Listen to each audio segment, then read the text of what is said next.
ngasi Manipuri wari lekolna pujarakliba wari asi Dr. Chongtham Norendra Singhana ikhiba short novel mamingna nausum haina mingtholi lairik asi June gi tang kun ga taret 1985 ta phongkiba lairik ni lanthokchari nausum gi ahan batang ka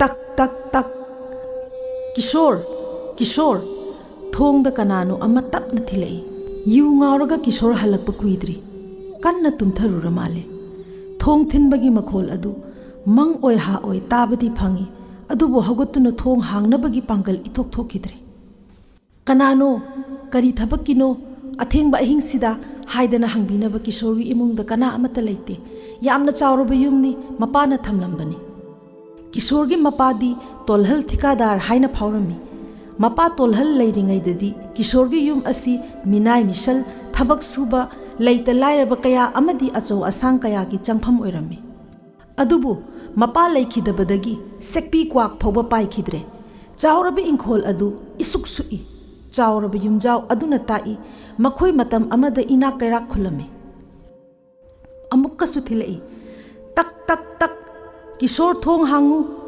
haugatpa ngamdraba Kishore na laurami kanano thong londabani illaga changlau masel marang oina Kishore na urami kanano mathik nemlap tawba masa noirap tawba nupa ama changlakli nupa adu kampor ama illi tapna Kishore gi phamungda phamtharai nupa aduna Kishore gi masa nomduna hairai Kishore angang adu sire mi hagunadringaida turel mapalda amukta phumujo khwang mukluna tawram mamit adu ngappana pangma ngamdre adumakpu Kishore na masak laksin bangamnaba hotnarakle Kishore gyan khangta tarai nipa adu engineer Bhubon ni makhoi dagi yumlon mari manga chatlaga leiba nipani paisa paibada michang sangada mapa leitaba nipani lekai gi machil tongba miyoi ni Kishore ngangla iba wangang adu amatta mari makhong samnadaba gum khalli kanagi angang karamba angang karam haina siba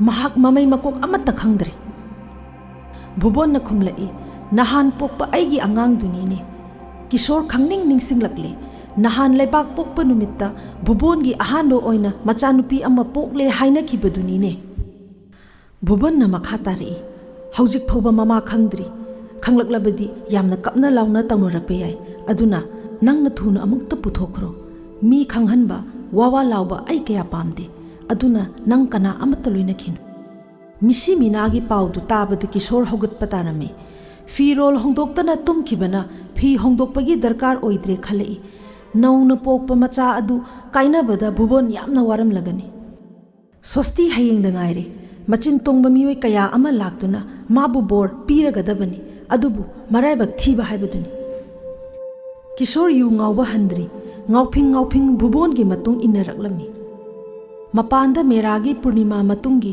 mapung phadraba tha adu nongchup oirapna thokli thabalna kakching chatpa uba makhai pharame athengba ahing adu leirak adu pomchik chi Bhubon gi chek ki building aduna amuk ke hena chikre misi mina yaurabanina Kishore gi pukningda achikpa adu ihai hainadaba ama phawrami Bhubon gi matung illeduna yot ki gate adu hangdoktuna changlaklami hek hangdokpada gate adu krik krik krik laubo makhol ama thokhalli Bhubon gi yum adu mapan gi mai thalamde Kishore wa amatta ngangdana sumangda leplami Bhubon na yopak ama piraga hairai tu mangol machi gi chapu asida yaurabani thuna pukhro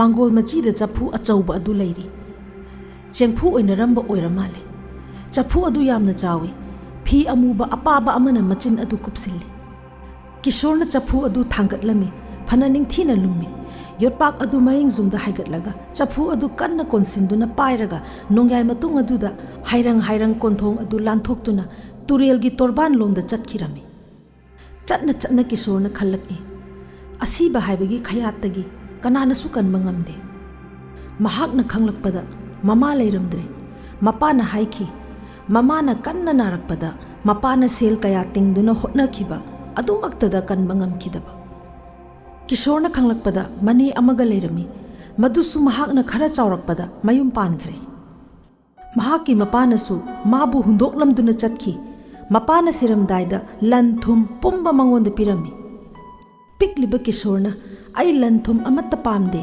ꯕꯕꯥ ꯑꯃꯨꯛꯇ ꯍꯤꯡꯍꯟꯕꯤꯌꯨ" ꯈꯨꯔꯨꯝꯈꯤꯕ ꯑꯗꯨꯕꯨ ꯑꯔꯦꯝꯕꯅꯤ꯫ ꯑꯁꯤꯕꯒꯤ ꯈꯌꯥꯠꯇꯒꯤ ꯀꯅꯥꯅꯁꯨ ꯀꯟꯕꯤꯕ ꯉꯝꯈꯤꯗꯦ꯫ ꯉꯁꯤꯗꯤ ꯀꯤꯁꯣꯔ ꯏꯃꯥ ꯍꯥꯏꯅ ꯑꯃꯨꯛꯇ ꯀꯧꯖꯕ, ꯕꯕꯥ ꯍꯥꯏꯅ ꯑꯃꯨꯛꯇ ꯀꯧꯖꯕ ꯐꯪꯖꯗ꯭ꯔꯦ꯫ ꯉꯁꯤꯗꯤ ꯀꯤꯁꯣꯔ ꯍꯤꯡꯕꯒꯤ ꯑꯃꯥꯡ ꯑꯇꯣꯡ ꯊꯣꯏꯗꯣꯛꯅ ꯂꯩꯇ꯭ꯔꯦ꯫ ꯊꯥꯒꯠꯄꯤꯅꯕ ꯂꯩꯇ꯭ꯔꯕ, ꯊꯦꯝꯖꯤꯟꯕꯤꯅꯕ ꯋꯥꯠꯂꯕ, ꯃꯌꯣꯜ ꯆꯣꯡꯕ ꯂꯩꯇ꯭ꯔꯕ ꯄꯨꯟꯁꯤꯅꯤ꯫ ꯆꯐꯨ ꯑꯗꯨ ꯄꯨꯕ ꯂꯨꯝꯃꯟꯈ꯭ꯔꯗꯨꯅ ꯅꯥꯀꯟꯗ ꯆꯞꯁꯤꯜꯂꯦ꯫ ꯌꯣꯠꯄꯥꯛ ꯑꯗꯨꯅꯦ ꯃꯍꯥꯛ ꯂꯨꯝꯕꯅ ꯂꯣꯏꯔꯦ꯫ ꯌꯨ ꯉꯥꯎꯔꯨꯕꯒꯤ ꯏꯄꯪ ꯄꯪꯕ ꯈꯨꯠ ꯑꯗꯨꯗꯒꯤ ꯆꯐꯨ ꯑꯗꯨ ꯇꯥꯈꯤꯗꯅꯕ ꯅꯥꯟꯊꯣꯛꯇꯅꯕ ꯍꯣꯠꯅꯕꯗ ꯐꯔ ꯐꯔ ꯍꯥꯏꯔꯦ꯫ ꯑꯗꯨꯒꯤꯁꯨ ꯃꯊꯛꯇ ꯌꯨ ꯉꯥꯎꯕꯒꯤ ꯍꯧꯅꯕꯤ ꯐꯩꯔꯦꯡ ꯇꯨꯔꯦꯡ ꯆꯠꯂꯦ꯫ ꯈꯪꯍꯧꯗꯅ ꯍꯨꯏ ꯑꯃ ꯊꯣꯔꯛꯇꯨꯅ ꯈꯣꯡꯂꯔꯦ꯫ ꯀꯤꯁꯣꯔ ꯆꯠꯄ ꯌꯥꯗ꯭ꯔꯦ, ꯑꯣꯟꯊꯣꯛꯅ ꯑꯋꯥꯕ ꯑꯃ ꯍꯥꯏꯕꯗꯨ ꯑꯣꯏꯔꯦ꯫ ꯌꯣꯠꯄꯥꯛ ꯑꯗꯣ ꯊꯝꯂꯗꯨꯅ ꯍꯨꯏ ꯈꯣꯡꯂꯗꯨꯅ ꯍꯨꯏ ꯑꯗꯣ ꯊꯦꯝꯕꯤꯔꯝꯃꯦ꯫ ꯍꯨꯏ ꯑꯗꯣ ꯍꯟꯗꯛꯇꯤ ꯈꯣꯡꯂꯛꯄ ꯇꯧꯈꯤꯗꯔꯦ꯫ ꯌꯣꯠꯄꯥꯛ ꯑꯗꯣ ꯍꯥꯏꯒꯠꯇꯨꯅ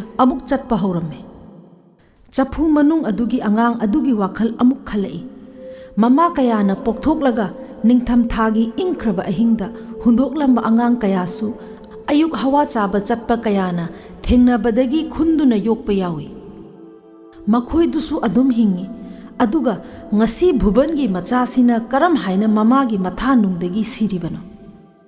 ꯑꯉꯥꯡ ꯑꯗꯨꯕꯨ ꯌꯦꯡꯗꯨꯅ ꯀꯤꯁꯣꯔꯅ ꯈꯜꯂꯛꯏ, ꯅꯪꯗꯤ ꯑꯩꯒꯨꯝꯅ ꯏꯃꯥ ꯏꯄꯥ ꯂꯩꯖꯗꯕꯁꯨ ꯅꯠꯇꯦ, ꯀꯔꯤꯒꯤꯅꯣ ꯁꯪꯁꯥꯔ ꯑꯁꯤꯗ ꯄꯣꯛꯂꯛꯂꯒ ꯅꯨꯡꯉꯥꯏꯕ ꯌꯥꯎꯗꯅ ꯆꯠꯈ꯭ꯔꯤꯕ?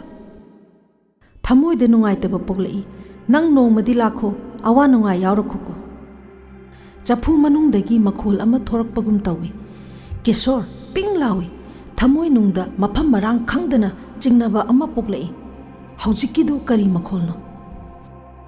ꯉꯥꯏꯍꯥꯛ ꯂꯦꯞꯇꯨꯅ ꯃꯈꯣꯜ ꯑꯗꯨ ꯑꯃꯨꯛ ꯇꯥꯔꯛꯄ꯭ꯔꯥ ꯇꯥꯔꯝꯃꯤ꯫ ꯊꯣꯏꯗꯣꯛꯄ ꯊꯣꯔꯛꯄ ꯇꯧꯗꯦ꯫ ꯀꯤꯁꯣꯔꯅ ꯃꯈꯨꯝ ꯀꯨꯞꯂꯤꯕ ꯐꯤ ꯑꯗꯨ ꯑꯃꯨꯛ ꯍꯥꯡꯗꯣꯛꯁꯤꯔꯥ ꯈꯜꯂꯤ꯫ ꯑꯗꯨꯕꯨ ꯀꯤꯁꯣꯔ ꯄꯨꯛꯅꯤꯡ ꯇꯞꯅ ꯐꯥꯗꯖꯔꯛꯏ꯫ ꯚꯥꯞꯅ ꯇꯥꯕ ꯑꯣꯏꯔ ꯃꯥꯜꯂꯦ꯫ ꯑꯁꯤꯕ ꯑꯉꯥꯡꯗꯒꯤꯕꯨ ꯃꯈꯣꯜ ꯊꯣꯔꯛꯄ ꯍꯧꯅꯕ꯭ꯔꯥ?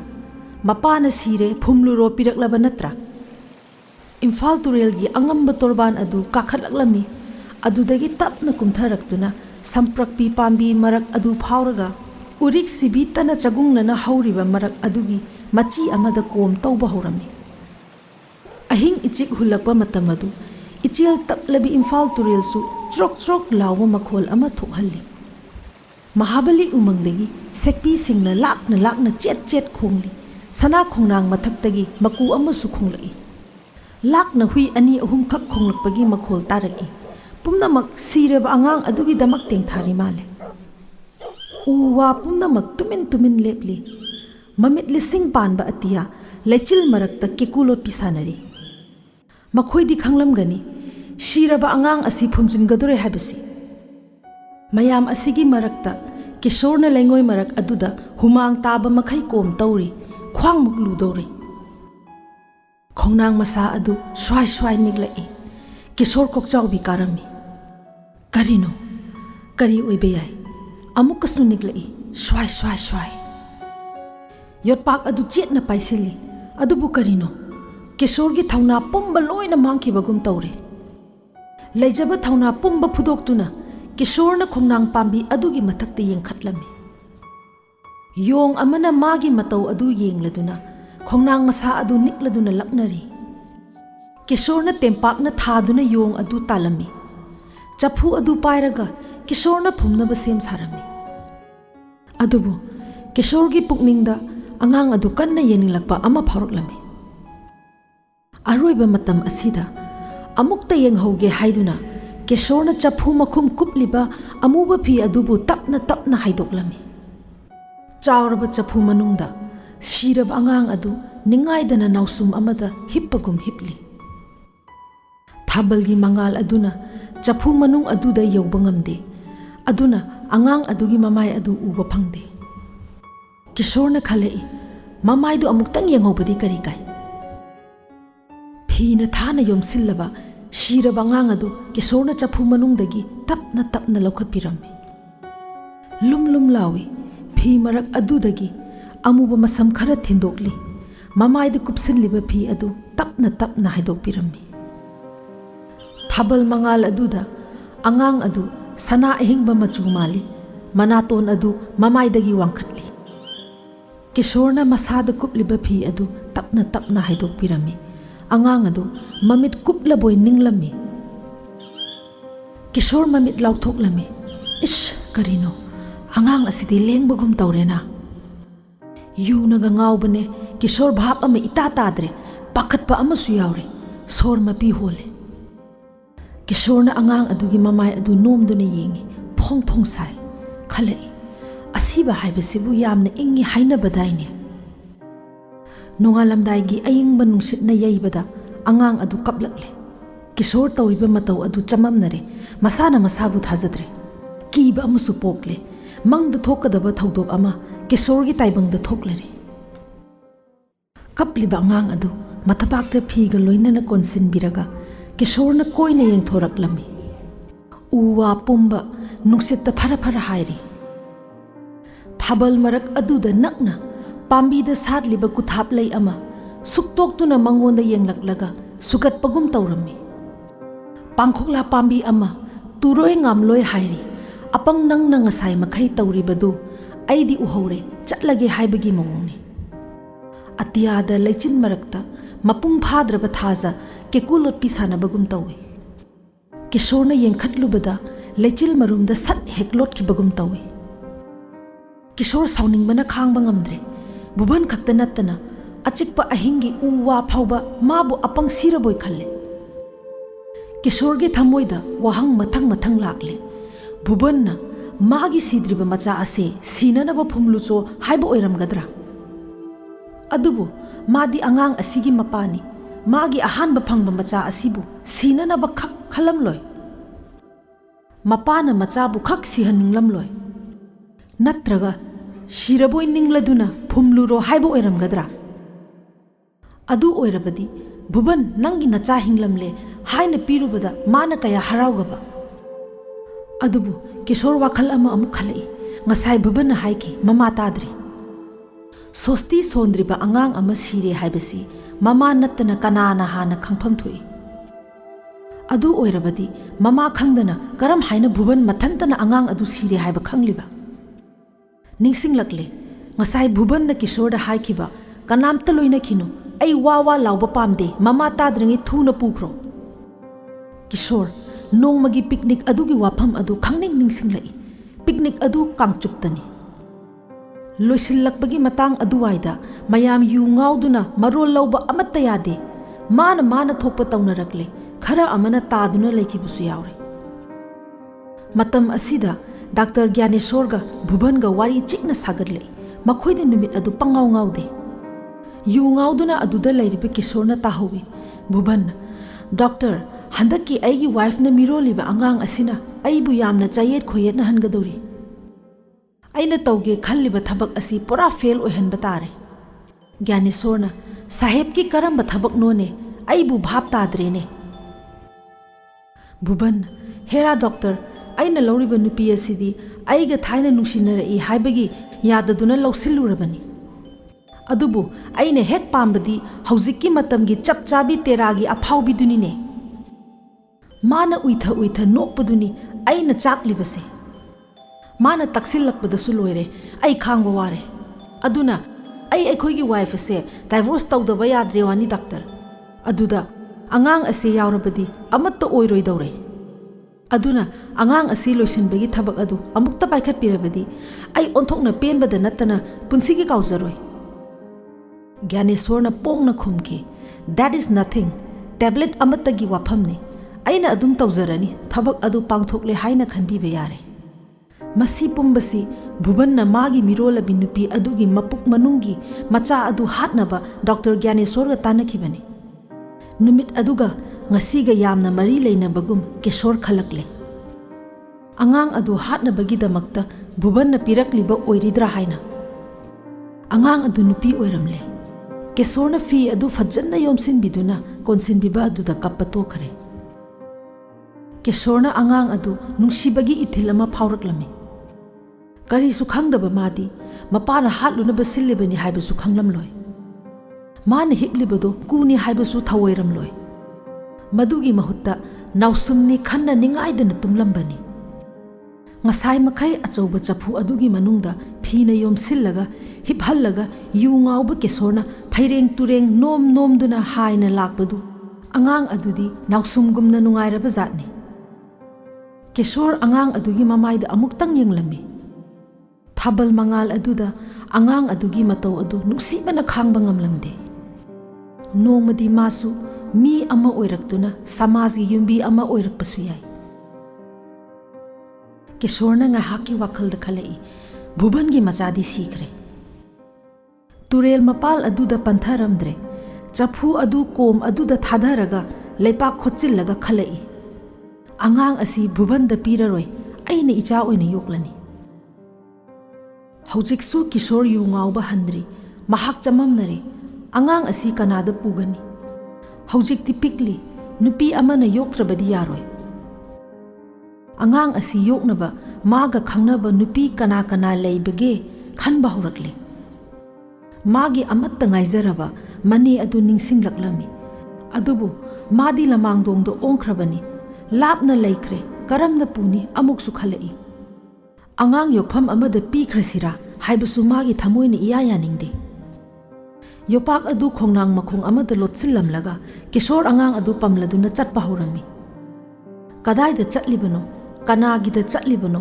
kanana khangani Kisor yu ngaubani mahakpu mayamna yu thakpa gundani haina khangnei maga naknagadabasi mipum khudingmak hangoinei mahak matam chuppada yu ngauduna talei marep wangi masa adu chaw sangi yu thakcharabasu atopa ataigi thoidokpa nisa mahak sizinade mahaki karamba aningba amanano yu thakribase haibasi kanasu khangde yu thakpa ama oidringaida Kisorgi phibamurti angakpa phangna phajarami ngasidi yu thakmanbadagi mayang kangsille mabuk adu kangthokle mama mapana thamlamba sampatti lawsing adu mahak mathantagidi hendokna konei mahak thoidokpa thabak taude matam ama doctor amagi driver oirami adubu tokre mathanta pokpagi haunaba thabak taubasi mangonda kaya paknade mapa leiringaidadi tolhal thikadargi macha haiduna hikna haina leirambani ngasidi Kisor yu thakpa oirabasu magi oiba tonganba lamchat ama thamoida leiri haibasi kanana su khanglamloi chahi nauna matang chadana ahallaman leikidabana angang oirba Kisor da piramba chaina adu mahaki lu tong pumba ipang pangsilakbagum taurami mina kinaba Kisor asi bhuban engineer gadi tinai bhuban Kisorgi yu thakpagi paisa lauphamni Kisorgi sel darkar leiraklabadi bhuban leiribanina thoidokna waningai leite bhubangi driver na chuti hek laukrabadi Kisorna driver gi pham adu silli bhuban ga Kisorga lenga oina tawi pumnamak asina bhubon na haiba khudingmak Kisorna innana bohne bhuban na Kisorgi sel darkar leiraklabada piba ngamna bohne bhuban na Kisorbu thagi oina tolop pige magi gari thaubuda mateng khara khara pangbiu haina kayarag yenglabani adubu Kisorna yade angang adu pamlaga Kisorna lakpasida kadaida chatkadagi haiba khangdre ghari su yaudabana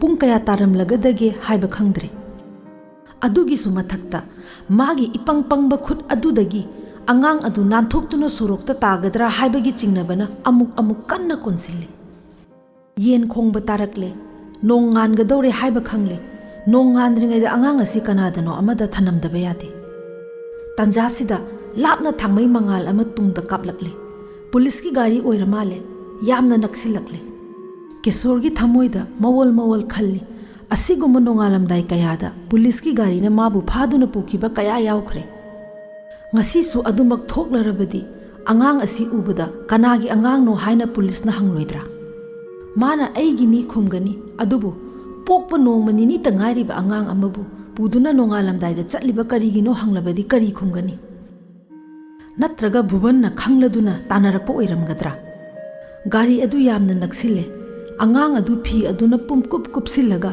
phi mayom ama konbadawna Kisorna mathabakta kanna konsilli gari adu hendoktuna chatkhirami Kisor sor chaning tana amuktang hontharami Tata ꯒꯥꯔꯤ ꯄꯣꯠ ꯄꯨꯅꯕ ꯑꯃ ꯑꯣꯏꯔꯝꯂꯦ꯫ ꯀꯤꯁꯣꯔ ꯈꯪꯅꯤꯡ ꯅꯤꯡꯁꯤꯡꯂꯦ ꯏꯕꯦꯆꯥ, ꯂꯥꯏꯐꯝ ꯈꯨꯅꯧꯒꯤ ꯏꯕꯦꯆꯥ꯫ ꯏꯕꯦꯆꯥ ꯃꯌꯨꯝ ꯄꯥꯜꯂꯨꯕꯗꯒꯤ ꯍꯜꯂꯛꯇꯨꯅ ꯂꯩꯔꯕꯤ ꯅꯨꯄꯤ ꯑꯃꯅꯤ꯫ ꯇꯔꯥꯝ ꯇꯔꯥꯝ ꯇꯧꯕ ꯍꯩꯕꯤ ꯑꯃꯗꯤ ꯃꯤꯒꯤ ꯑꯄꯥꯝꯕꯕꯨ ꯍꯦꯛꯇ ꯃꯅꯤꯡ ꯊꯨꯡꯍꯟꯕ ꯉꯝꯕꯤ ꯖꯤꯂꯥ 12ꯒꯤ ꯏꯁꯤꯡ ꯊꯛꯂꯤꯕꯤ ꯅꯨꯄꯤꯅꯤ꯫ ꯁꯪꯁꯥꯔ ꯑꯁꯤ ꯀꯔꯤꯅꯣ ꯍꯥꯏꯕꯁꯤ ꯏꯕꯦꯆꯥ ꯃꯨꯟꯅ ꯈꯪꯗꯣꯛꯂꯕꯅꯤ꯫ ꯑꯍꯤꯡ ꯀꯌꯥꯗ ꯏꯕꯦꯆꯥ ꯇꯨꯝꯕ ꯌꯥꯗ꯭ꯔꯕ ꯃꯇꯝ ꯃꯤꯁꯦꯟ ꯈꯥꯡꯉꯤ, ꯋꯥꯈꯜꯒꯤ ꯗꯂꯥꯟ ꯀꯌꯥ ꯁꯥꯖꯩ꯫ ꯈꯜꯂꯤ ꯃꯥꯡꯈ꯭ꯔꯕ ꯄꯨꯟꯁꯤ ꯑꯗꯨ ꯀꯥꯎꯊꯣꯛꯅꯕ ꯑꯃꯨꯛꯇꯪ ꯁꯥꯟꯇꯤꯗ ꯍꯤꯡꯕ ꯑꯣꯏꯊꯣꯛꯂꯔꯣꯏꯗ꯭ꯔꯥ? ꯀꯥꯎꯊꯣꯛꯎ ꯍꯥꯏꯕ ꯌꯥꯗꯦ ꯑꯍꯤꯡ ꯀꯌꯥꯗ ꯊꯦꯡꯅꯈꯤꯕ ꯃꯤ ꯃꯈꯜ ꯃꯈꯜ꯫ ꯅꯣꯡꯃꯇ ꯀꯅꯥꯅꯣ ꯑꯃꯠꯇꯅ ꯊꯋꯥꯏ ꯌꯥꯎꯅ ꯅꯨꯡꯁꯤꯅ ꯃꯥꯒꯤ ꯃꯅꯥꯛꯇ ꯆꯪꯂꯛꯄ ꯂꯩꯈꯤꯗꯦ꯫ ꯄꯩꯁꯥ ꯄꯥꯏꯗꯨꯅ ꯁꯥꯟꯅꯄꯣꯠꯀꯨꯝ ꯁꯥꯟꯅꯕ ꯀꯌꯥꯅ ꯃꯥꯕꯨꯁꯨ ꯁꯥꯟꯅꯕꯤꯈꯤ ꯁꯥꯟꯅꯄꯣꯠꯀꯨꯝ꯫ ꯅꯨꯡꯗꯥꯡ ꯑꯣꯏꯔꯦ, ꯍꯧꯈꯤꯅꯤ ꯑꯍꯤꯡ ꯑꯗꯨꯁꯨ ꯃꯪꯂꯥꯟꯒꯨꯝꯅ, ꯅꯣꯡ ꯑꯃꯨꯛ ꯉꯥꯜꯂꯅꯤ, ꯑꯃꯨꯛ ꯅꯨꯃꯤꯠ ꯇꯥꯅꯤ꯫ ꯁꯟꯙ꯭ꯌꯥꯒꯤ ꯙꯨꯞ ꯊꯥꯎꯃꯩꯒꯤ ꯅꯨꯡꯁꯤꯔꯕ ꯃꯅꯝꯅ ꯁꯟꯗꯣꯛꯇꯨꯅ, ꯏꯁ꯭ꯋꯔꯕꯨ ꯈꯨꯠ ꯈꯠꯇꯨꯅ, ꯊꯥꯎꯃꯩꯒꯤ ꯂꯥꯏꯔꯦꯝꯕꯤꯒꯤ ꯁꯛꯇꯝ ꯂꯧꯗꯨꯅ ꯀꯧꯔꯛꯀꯅꯤ ꯂꯥꯎ ꯂꯥꯎ ꯂꯥꯎ꯫ ꯑꯁꯨꯝꯅ ꯂꯛష్ꯃꯤꯅ ꯌꯨꯝ ꯌꯨꯝ ꯈꯨꯗꯤꯡ ꯀꯣꯏꯅ ꯆꯠꯇꯨꯅ ꯃꯪꯒꯜ ꯌꯦꯟꯕ ꯃꯇꯝ ꯏꯕꯦꯆꯥꯒꯤ ꯏꯃꯨꯡꯗ ꯁꯔꯥ ꯁꯜꯂꯛꯀꯅꯤ ꯌꯨꯒꯤ ꯃꯅꯝ, ꯒꯟꯖꯥ, ꯀꯥꯅꯤ, ꯆꯨꯔꯨꯞ, ꯕꯦꯔꯤꯒꯤ ꯃꯅꯝ꯫ ꯑꯍꯥꯡꯕ ꯂꯤꯛꯂꯤꯒꯤ ꯊꯦꯡꯒꯥꯏꯅꯕꯒꯤ ꯃꯈꯣꯜ, ꯃꯊꯣꯏ ꯀꯥꯕꯒꯤ ꯃꯤꯅꯣꯛ, ꯆꯩꯅꯥꯈꯣꯜ ꯈꯥꯡꯕꯒꯤ ꯃꯤꯀꯞ ꯃꯊꯪ ꯃꯊꯪ꯫ ꯏꯕꯦꯆꯥꯅ ꯂꯤꯟꯗꯥ ꯆꯨꯝꯕ ꯀꯤꯁꯣꯔꯁꯤ ꯃꯥꯒꯤ ꯑꯣꯏꯔꯒꯦ ꯍꯥꯏꯅ ꯈꯟꯖꯕꯅꯤ ꯑꯃꯗꯤ ꯑꯗꯨ ꯉꯝꯅꯕ ꯀꯟꯅꯃꯛ ꯍꯣꯠꯅꯖꯈꯤꯕꯅꯤ꯫ ꯀꯤꯁꯣꯔꯗꯒꯤꯁꯨ ꯁꯦꯜ ꯂꯧꯊꯣꯛꯄ ꯉꯝꯕꯤꯅꯤ꯫ ꯀꯤꯁꯣꯔꯁꯨ ꯖꯨꯋꯥꯔꯗ ꯐꯪꯂꯛꯄ, ꯍꯥꯎꯁꯤꯗ ꯐꯥꯎꯕ, ꯆꯤꯊꯤ ꯈꯦꯂꯥꯗ ꯐꯪꯕ ꯄꯩꯁꯥ ꯄꯨꯝꯕ ꯏꯕꯦꯆꯥꯗ ꯁꯤꯟꯅꯩ꯫ ꯑꯍꯜ ꯑꯣꯏꯔꯒ ꯃꯤꯁꯤ ꯒ꯭ꯌꯥꯟ ꯇꯥꯔꯛꯏ ꯍꯥꯏꯕꯒꯨꯝꯅ ꯏꯕꯦꯆꯥꯅ ꯃꯍꯥꯛꯀꯤ ꯃꯥꯡꯂꯨꯔꯕ ꯄꯨꯟꯁꯤ ꯑꯗꯨ ꯀꯤꯁꯣꯔꯕꯨ ꯃꯥꯒꯤ ꯑꯣꯏꯔꯒ ꯍꯟꯖꯤꯟꯂꯒꯦ ꯈꯟꯖꯈꯤꯕꯅꯤ꯫ ꯀꯤꯁꯣꯔꯗꯤ ꯌꯨ ꯉꯥꯎꯕ ꯑꯃ ꯑꯣꯏꯕꯒꯤ ꯍꯧꯅꯕ ꯆꯪꯐꯝ ꯈꯔ ꯐꯪꯕꯗꯨꯗ ꯄꯪꯉꯥꯎ ꯉꯥꯎꯊꯣꯛꯄꯒꯤ ꯋꯥꯇꯅꯤ꯫ ꯊꯣꯏꯗꯣꯛꯄ ꯑꯇꯩ ꯋꯥꯈꯜ ꯂꯩꯔꯝꯗꯦ, ꯑꯗꯨꯕꯨ ꯈꯪꯕꯗꯤ ꯈꯪꯏ꯫ ꯏꯕꯦꯆꯥ ꯀꯤꯁꯣꯔꯅ ꯍꯥꯏꯕ ꯏꯟꯗꯕ ꯇꯧꯗꯦ꯫ ꯁꯦꯜ ꯄꯥꯏꯗꯗꯨꯅ ꯀꯤꯁꯣꯔ ꯅꯨꯃꯤꯠ ꯃꯁꯤꯡ ꯌꯥꯝꯂ ꯃꯥꯜꯂꯦ ꯏꯕꯦꯆꯥꯒꯤ ꯃꯌꯨꯝꯗ ꯆꯪꯂꯨꯗꯕ꯫ ꯀꯤꯁꯣꯔ ꯈꯪꯏ ꯁꯦꯜ ꯄꯥꯏꯗ꯭ꯔꯕꯗꯤ ꯏꯕꯦꯆꯥꯒꯤꯗ ꯆꯪꯕ ꯏꯅꯨꯡ ꯅꯨꯡꯉꯥꯏꯇꯦ꯫ ꯀꯤꯁꯣꯔ ꯍꯥꯏꯔꯪ ꯍꯥꯏꯔꯪ ꯏꯕꯦꯆꯥꯒꯤꯗ ꯆꯪꯂꯛꯂꯦ꯫ ꯅꯣꯡꯉꯥꯜꯂꯝꯗꯥꯏꯒꯤ ꯑꯏꯪꯕ ꯅꯨꯡꯁꯤꯠꯅ ꯃꯥꯏꯀꯩ ꯈꯪꯗꯅ ꯁꯤꯠꯂꯛꯏ꯫ ꯆꯤꯡꯈꯩ ꯐꯤꯗꯨꯞ ꯍꯨꯜꯂꯛꯂꯦ꯫ ꯊꯥꯕꯜꯒꯤ ꯅꯣꯡꯆꯨꯞꯂꯣꯝꯒꯤ ꯃꯉꯥꯜꯒ ꯇꯤꯟꯅꯗꯨꯅ ꯑꯃꯝꯕꯗ ꯆꯩꯊꯦꯡ ꯄꯤꯔꯛꯂꯦ꯫ ꯃꯉꯥꯜꯒꯤ ꯆꯩꯊꯦꯡ ꯐꯪꯕꯗ ꯃꯨꯠꯈ꯭ꯔꯦ ꯊꯋꯥꯟꯃꯤꯆꯥꯛ꯫ ꯅꯣꯡꯉꯥꯜꯂꯝꯗꯥꯏꯒꯤ ꯀꯟꯅ ꯇꯨꯝꯊꯔꯛꯄ ꯃꯇꯝꯒꯤ ꯆꯤꯛꯄ ꯍꯧꯅꯕ ꯃꯈꯩ ꯆꯤꯛꯏ꯫ ꯀꯤꯁꯣꯔ ꯊꯣꯡ ꯇꯞꯅ ꯊꯤꯜꯂꯛꯏ꯫ ꯊꯣꯡ ꯍꯦꯛ ꯍꯥꯡꯗꯣꯛꯄꯗ ꯏꯕꯦꯆꯥꯅ ꯃꯃꯤꯠ ꯐꯥꯛꯂꯤ ꯐꯥꯛꯂꯤ ꯀꯤꯁꯣꯔꯕꯨ ꯎꯕꯗ ꯍꯔꯥꯎꯃꯟꯈ꯭ꯔꯗꯨꯅ ꯊꯨꯅ ꯐꯃꯨꯡꯗ ꯄꯨꯁꯤꯜꯂꯝꯃꯤ꯫ ꯀꯥꯡꯈꯜ ꯑꯗꯨ ꯍꯥꯏꯒꯠꯂꯗꯨꯅ ꯐꯃꯨꯡꯗ ꯐꯝꯍꯜꯂꯝꯃꯤ꯫ ꯏꯕꯦꯆꯥꯅ ꯃꯈꯨꯠ ꯊꯦꯛꯂꯗꯨꯅ ꯍꯤꯁꯥꯞ ꯄꯥꯕ ꯍꯧꯔꯛꯂꯝꯃꯤ꯫ ꯏꯃꯥ ꯏꯄꯦꯝꯃ, ꯅꯪꯅ ꯑꯐꯥꯎꯕ ꯁꯥꯔꯗꯨꯅ ꯉꯁꯤ ꯂꯥꯛꯄꯤꯔꯤꯁꯦ ꯅꯍꯥꯟ ꯃꯈꯩ ꯀꯩꯗꯧꯔꯨꯔꯦ? ꯑꯩꯗꯤ ꯅꯪ ꯉꯥꯏꯕꯗ ꯁꯤꯗꯧꯔꯦ꯫ ꯍꯥꯏꯌꯣꯕ, ꯅꯪꯅ ꯄꯩꯁꯥꯁꯨ ꯄꯤꯗꯦ, ꯗꯨꯀꯥꯟ ꯑꯃ ꯐꯝꯃꯝꯕꯗꯨꯁꯨ ꯅꯪꯅ ꯐꯝꯕ ꯌꯥꯗꯦ ꯍꯥꯏꯗꯨꯅ ꯇꯣꯛꯂꯦ, ꯑꯗꯨꯒ ꯅꯪꯁꯨ ꯂꯥꯛꯇꯦ꯫ ꯑꯩꯕꯨ ꯆꯔꯥ ꯍꯦꯟꯗꯨꯅ ꯁꯤꯔꯣ ꯍꯥꯏꯕ꯭ꯔꯣ?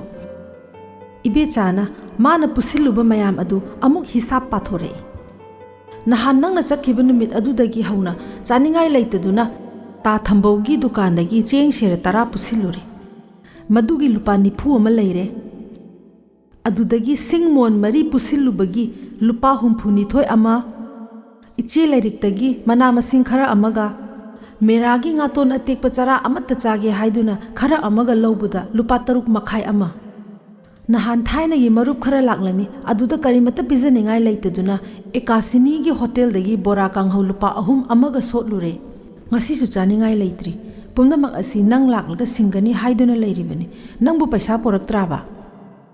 ꯑꯁꯤ ꯍꯥꯏꯗꯨꯅ ꯏꯕꯦꯆꯥꯅ ꯀꯤꯁꯣꯔꯒꯤ ꯐꯨꯔꯤꯠ ꯈꯥꯎ ꯃꯥꯕ ꯍꯧꯔꯛꯂꯦ꯫ ꯀꯤꯁꯣꯔ ꯋꯥ ꯑꯃꯠꯇ ꯉꯥꯡꯗꯅ ꯌꯦꯡꯗꯨꯅ ꯂꯩꯔꯝꯕꯅꯤ꯫ ꯇꯞꯅ ꯍꯥꯏꯔꯛꯏ, ꯍꯧꯖꯤꯛꯇꯤ ꯌꯥꯎꯔꯛꯇꯦ, ꯍꯣꯔꯦꯟ ꯅꯨꯡꯊꯤꯜ ꯁꯣꯏꯗꯅ ꯄꯤꯔꯒꯦ꯫ ꯑꯁꯤ ꯍꯥꯏꯔꯗꯨꯅ ꯀꯤꯁꯣꯔꯅ ꯑꯉꯥꯡ ꯑꯗꯨꯒꯤ ꯃꯃꯥꯏ ꯑꯗꯨ ꯍꯥꯡꯗꯣꯛꯂꯝꯃꯤ꯫ ꯑꯉꯥꯡ ꯑꯗꯨ ꯀꯞꯂꯛꯂꯦ꯫ ꯏꯕꯦꯆꯥ ꯄꯨꯝꯉꯛ ꯉꯛꯈ꯭ꯔꯦ꯫ ꯅꯣꯡ ꯐꯥꯎꯕ ꯉꯥꯟꯗ꯭ꯔꯤ ꯀꯤꯁꯣꯔꯅ ꯄꯣꯛꯄꯗ ꯉꯥꯏꯔꯤꯕ ꯑꯉꯥꯡ ꯑꯃ ꯄꯨꯗꯨꯅ ꯂꯥꯛꯂꯦ꯫ ꯑꯉꯥꯡ ꯑꯃꯕꯨ ꯍꯦꯛ ꯎꯔꯕꯗꯤ ꯅꯨꯄꯤꯅ ꯄꯝꯅꯤꯡꯕ ꯑꯃ ꯍꯦꯛꯇ ꯄꯣꯛꯏ꯫ ꯏꯕꯦꯆꯥꯁꯨ ꯉꯛꯄ ꯇꯣꯛꯇꯨꯅ ꯑꯉꯥꯡ ꯑꯗꯨ ꯇꯥꯞ ꯂꯧꯔꯝꯃꯤ꯫ ꯀꯤꯁꯣꯔꯅ ꯍꯥꯏꯔꯛꯂꯝꯃꯤ, ꯏꯕꯦꯆꯥ, nang angang asigi mama khara oibiyu.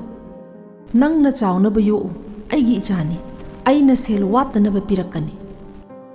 Ibecha Kishorna aigi ichani haibaduda ping launa sauningba ama poklami chen penna chairai. Okta bidudi kanano. Machabu poktrangeda khalhaudraga haujikna pokthoklaga yokani haibadi khangde haibra. Kishorna hairaklami. Ibecha aigi icha natte aidi pakhangni nangna khanglibaduni. Angang asigi maramda khangninglabadi aina nongma ligani nangonda. Ai haujingmak yaukidaba yadre. Angang adu piramlaga Kishor turel mapanda amuk laklaga yotpak adu puruga thuna laklami. Kaisamthong khulda amuk haijinduna amuk thakchillaga Bhubangi mayum tamna thuna laklami. Nong pungan ngale. Bhuban langtaknana churup ama thaktuna ngaiduna leirami. Ngallaba ayuk aduda Dr. Gyaneshwar laktuna leiramle. Kishor ngakpana kham thengkhre. Kishor hek ubada Bhuban na hanglaklami. Kamdaure phumkhrabra khwang mugluna tawrambra. Kishor na khumlammi nangna haiba loina pangthoklamle. Adubu thawai nungai mandraduna ai amukasu paisilakle aduna thengkhrabani. Bhuban na wai isang sangbagum Kishor da kunchapi not angangba ama piraduna hairai. Nangna yamna wabire nangi laman tasengna tolabani. Laikai mayam lakpa haunare misi mina thoklaga laikai takte haiduna Bhuban bu loina saunaragi. Bhuban gi manempok ngarang machanupi gi phisu phizam gi damakta laktuna lei mahakna Bhuban da kapladuna chairari. Chakhattaba nangbu ai haudoklamba yadro sirabasu isu gi masak phajabado amuktang di yenghongnidana. Oh isu do chatkhredo. Ka manungda Bhuban matai manaw launaba horakle. Bhuban gi nupina kapladuna hairai. Aigi inakta hiptuna leiba angangbu sire haiba nang karam haina khangi. Sirabasu aingonda taklamba yadra. Bhuban na khumai ngarang nungdang Dr. Gyaneshwar na angang asi sor honbada bera khara tawi haina hairami. Aina nang nungairoi haiduna tahandabani. Ngarang athengbada nang tumkhraba matungda aina yengbada angang adu sor hondabagum tawi aduda thuna doctor bu phone tawduna kawi. Doctor na laktuna haire angang asi expire oire. Aduna nang tahalabadi yamna kapna launurakpa tawrakpa yai haiduna thuna Kishor bu kauduna phumhankrabani. Bhuban na maran lereba amagum makha tarai. Aigisu icha ahanni sosti chawna songani khalibani aina karigi icha bu sihanningluni. Bhuban gi nupina kapna laurai nangna sihanninglaba angangni. Nangna kaya ama angang si manghankrasi aingonda haikhibado nangdi naning thunglabani na nungairo. Ho ibema napa hinjabasina sihaningbaduda nangdi chatkhraboredo. Imabu amukta uba hek phanghalamdana sikhiba nang nungai khroko. He Ishwar ibungo aigi pukningbu asi yauna nungai handaduna aibu asuk nungai handriba mi singse tumna manghanbikro. Bhuban gi manempokna machanupi bu thembirai. Kishor sumarak aduda kapsinba yaurammi. Mahak bhab tare angang adu hingna Bhuban na phumlaga hatkina bu hotnabani. Nongmagi picnic ki wafam adu ngasigi thodok asiga yamna mari leinabra haina Kishor na khalakpa hokki. Kishor yu thakpa tokna ba hotnabada awaba ama oire hainakhiba lamchat thadokpa wai haibadu Kishor khangli. Adu ngaida angang adu leitringaidadi ngauthoi. Hanjinningle hanjinningdre toi sorokta nonganbana kayani. Tasengna hairabada Kishor di phaklangna khajindaba uwa nungshit nong pumnamak asina hena hainare. Thabal thokpa ahing naitom taraba lamhang kanglaba lobuk asang aman pumnamak asimagi khongloini. Ahan laman kayana hainaba Gobindagi kangsi makholna konba lamda sijage haibadu Kishor na di hai. Thawan michakna yumthak oiba nungshitna phaklang khaba maphamduda ningtamna sijage. Kishor juar sanai juarda magi lamba khara tangi. Debali thabada hausi yaubada lottery da prize ama phangba natraga paisa phawbadi soidrabani. Papta phangba seldi prize chitta chatli hainai. Tasengnasu juarda phangba seldi mathwai mami kaya yaude khudakta mangalli hainai. Adubu Kishor di juarda phangba selna machagi punyagi damakta sijinnaba horakle. Ahanbada Kishor na khalami jiba ama yokpabu kari warugadage. Tasengna Kishorna khallubadi hui haudongsu jibani mi khwaisu pangloi loine aduna angang ama yokpabu kari pangwa waruni. Adubu ngasidi Kishor khangle mi ama yokpa mimana na ba hotnaba haibasi araiba natlamdre. Ibechana angang adu yokhatlami haujik Kishor mapa ama oire. Yu thakkadaba paisa aduna machagi sangom kauta sanapot furit macha underwear macha leira ami. Adugi su mathakta angang mama oiribi ibechasu handakti Kishorna thakpa takre. Angang adu kanna naraklami. Ahing kaya tumdana mayumda hanjindana Kishorna angang adubu nungsina hotnei adubu yaraktaduna Dr. Khanada pukhatlami. Angang adugi layeng naba hotnabada Kishorgi mapot maral kaiba horaklami. Laibu kaya thawoirudaba Kishor angang adu naba phanabagi-damakta laida pot chai katpa horakle. Uchin nachin angang adu naba pharakle. Kishor wakhal amuk leitare. Numit kayani amadi Kishor ibechagi da chatpa ngamhaudabusu yawi. Adubu amuktang hek chatlubada ibechagi hisab patharakpi thabak tokpa leite. Ha adu sotlure senthangna adukni adani ha chara helakpa marini sure. Asumna hisabta pariba makhaidi kharabu pharami nongmadi ibecha phrang hek saudokre. Nangna nachagidi sangom watna bohotne aduga aina chara helibase nang udabra.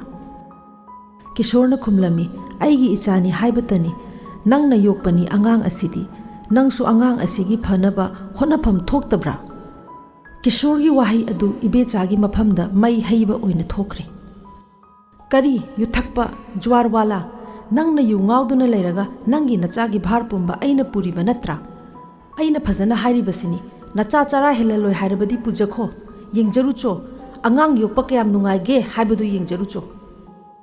Ibechasu tasengnadi angangsi machagumna nungsibadi natte. Mahaksu amang atong kaya khankrabani. Kishorna haiba inbagi watani. Angangdo sunung nungsidrabra haibasu inung nungsidabadi natte. Adugi sumathakta Kishorna haiba indabadi yadabani. Kishor mahaki sel laufam sempuni. Kishorna magi manakta toina lagli makai magi atongbani aduna ibechana nongma khanki madudi angang asi yoklabadi Kishor nongmagi soidana lakani. Aduda natana Kishor si matagi mathantagi oinaba yamna pharaba pambai amani. Adunani ibechana angang adu yokpada harau harau yakhibani. Ibechana hairi kadai dagino mafam marang khangdaba angang ama puraklaga pongbiraribani ne. Aidi ichaga amatta lejade nangi yengduna yum phauba pandana angang asi yoktuna leiribani. Kadai dagi angang ama pokpabu thatharo. Kishor khangi ma mathanta angang adu kaidongai-dasu yokpa ngamloi. Aduga ibechana haikhibadudasu achumba yauri. Hairai mafam marang khangdaba natte asengba aigi angangni. Aigi haradi nang tangaire aduda nangi nateng lawge lakpagi watani. Ibechana khumlai mama aduda puraga yokhaluro natre hairaga mama ama thibiruro aidi mama saba okchare yum amukta panba yabra yenge. Kishor sauningbana khangba ngamdre makhut thektuna khangle.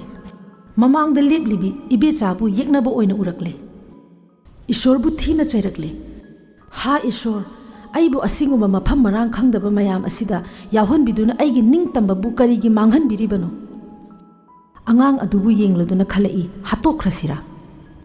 Karigidamakta mapa phawna sihanninglaba angang asi aina yokhatningloi. Mi oidringaida mapana phumlucho haiba matamduda phumlamlabadi masi thokadra. Ngasidi angang asina Kishorbu ubada noktuna kaure phamba uppa salsaduna chatpa ngamle. Ngasidi mi oire. Nongmagi piklaba mayol aduna leihau phabi pambi ama oire ham ham chaurakle. Kishor ibechagida pantharamdre. Angang adu nongma mahakna purakpa adugumladuna pamladuna ibechagi mayumdagi thorakle. Khalai kadaida chatkani. Angang adu puraduna mayumda halaklami. Ahing yaurakpada angang aduna kappada themba yadre. Pamduna kaya yeng laknaduna kaya yeng themi upai leitre. Kishor wabana su sigadore laikhidraba mapa adu ningsinglakle. Khalai ꯕꯕꯥ ꯂꯩꯔꯝꯂꯕꯗꯤ ꯑꯩꯕꯨ ꯑꯁꯤ ꯌꯧꯅ ꯋꯥꯔꯣꯏꯗꯕꯅꯤꯀꯣ꯫ ꯀꯤꯁꯣꯔꯒꯤ ꯕꯕꯥꯗꯤ ꯀꯤꯁꯣꯔꯅ ꯇꯧꯒꯦ ꯍꯥꯏꯕ ꯃꯈꯩ ꯌꯥꯈꯤ꯫ ꯅꯤꯡꯁꯤꯡꯂꯛꯏ ꯅꯣꯡꯃ ꯃꯥꯅ ꯑꯉꯥꯡ ꯑꯣꯏꯔꯤꯉꯩꯗ ꯕꯥꯔꯨꯅꯤ ꯀꯥꯒꯦ ꯅꯤꯡꯉꯥꯏ ꯇꯧꯈꯤꯕ ꯃꯗꯨꯗ ꯃꯄꯥꯅ ꯂꯤꯆꯩ ꯑꯀꯣꯟꯕ ꯑꯃ ꯄꯨꯔꯗꯨꯅ ꯕꯥꯔꯨꯅꯤ ꯀꯥꯕ ꯄꯨꯕꯤꯈꯤ꯫ ꯃꯁꯛ ꯈꯪꯍꯧꯗ꯭ꯔꯕ ꯃꯃꯥ ꯑꯗꯨ ꯅꯤꯡꯁꯤꯡꯂꯛꯂꯦ꯫ ꯈꯜꯂꯛꯏ, ꯏꯃꯥ ꯂꯩꯔꯝꯂꯕꯗꯤ ꯑꯉꯥꯡ ꯑꯁꯤ ꯌꯣꯛꯄꯗ ꯑꯩꯕꯨ ꯑꯁꯤ ꯌꯧꯅ ꯋꯥꯔꯝꯒꯗ꯭ꯔꯥ?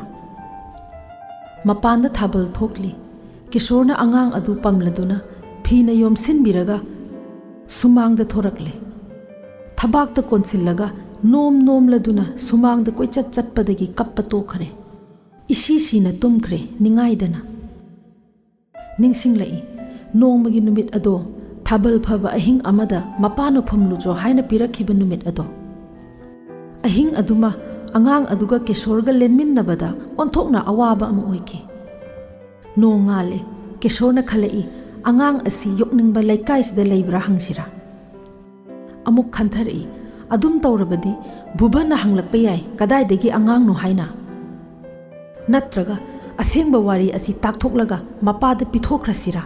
ꯑꯗꯨꯕꯨ ꯑꯉꯥꯡ ꯑꯗꯨ ꯃꯍꯥꯛ ꯊꯥꯗꯣꯛꯄ ꯉꯝꯒꯗꯕ ꯃꯥꯟꯗ꯭ꯔꯦ꯫ ꯅꯤꯡꯁꯤꯡꯂꯛꯂꯦ ꯃꯥꯒꯤ ꯃꯅꯦ ꯑꯗꯣ, ꯃꯥꯒꯤ ꯑꯃꯠꯇ ꯉꯥꯏꯖꯔꯕ ꯃꯔꯤ ꯃꯇꯥ ꯂꯃꯥꯡꯗꯣꯡꯗ ꯑꯣꯡꯈꯤꯕꯗꯣ꯫ ꯑꯉꯥꯡ ꯑꯗꯨ ꯄꯝꯂꯗꯨꯅ ꯀꯤꯁꯣꯔ ꯑꯍꯥꯟꯕ ꯆꯨꯔꯥꯆꯥꯟꯄꯨꯔꯒꯤ ꯒꯥꯔꯤꯗ ꯌꯥꯎꯍꯧꯅꯕ ꯊꯣꯔꯛꯂꯦ꯫ ꯑꯌꯨꯛ ꯍꯋꯥ ꯆꯥꯕ ꯃꯤ ꯃꯌꯥꯝ ꯑꯃ ꯂꯝꯕꯤꯗ ꯆꯠꯅꯔꯝꯃꯤ꯫ ꯑꯉꯥꯡ ꯑꯃ ꯑꯅꯤꯅ ꯒꯥꯔꯤ ꯆꯤꯡꯕꯤ ꯁꯥꯟꯅꯔꯤ꯫ ꯒꯣꯕꯤꯟꯗꯒꯤ ꯀꯥꯡꯁꯤ ꯃꯈꯣꯜ ꯃꯥꯏꯀꯩ ꯃꯔꯤ ꯅꯤꯜꯂꯛꯂꯦ꯫ ꯐꯤꯉꯧ ꯁꯦꯠꯄꯤ ꯀꯌꯥ, ꯃꯧ ꯅꯍꯥ, ꯃꯤꯌꯥꯏ ꯆꯜꯂꯕꯤ, ꯍꯅꯨꯕꯤ ꯀꯌꯥ ꯒꯣꯕꯤꯟꯗꯒꯤ ꯂꯥꯏꯁꯪ ꯇꯝꯅ ꯄ꯭ꯔꯞ ꯄ꯭ꯔꯞ ꯆꯠꯂꯤ꯫ ꯃꯈꯨꯠꯇ ꯌꯦꯟꯗꯥꯏ ꯃꯆꯥ ꯂꯩ ꯍꯥꯞꯄ ꯑꯃꯃꯝ ꯄꯥꯏꯔꯤ꯫ ꯍꯣꯇꯦꯜꯁꯤꯡꯗ ꯑꯌꯨꯛꯀꯤ ꯆꯥ ꯊꯛꯅꯔꯝꯕ ꯃꯤ ꯀꯌꯥꯁꯨ ꯇꯤꯟꯈꯠꯂꯛꯂꯦ꯫ ꯄꯨꯝꯅꯃꯛ ꯀꯤꯁꯣꯔꯕꯨ ꯌꯦꯡꯍꯧꯏ꯫ ꯈꯥꯗꯤ ꯄꯨꯝꯌꯥꯠ ꯉꯛꯀꯥꯕꯤ ꯄꯩꯖꯃꯥ ꯁꯦꯠꯄ ꯅꯤꯄꯥ ꯑꯗꯨꯅ ꯆꯥ ꯊꯛꯀꯗꯕ ꯀꯥꯎꯕ ꯃꯈꯩ ꯀꯤꯁꯣꯔꯒꯤ ꯃꯔꯝꯗ ꯑꯐ ꯐꯠꯇ ꯋꯥ ꯉꯥꯡꯍꯧꯔꯤ꯫ ꯀꯤꯁꯣꯔ ꯀꯅꯥꯁꯨ ꯊꯧꯑꯣꯏꯗꯅ ꯂꯥꯛꯄꯅ ꯒꯥꯔꯤ ꯄꯥꯔꯀꯤꯡ ꯌꯧꯔꯝꯃꯤ꯫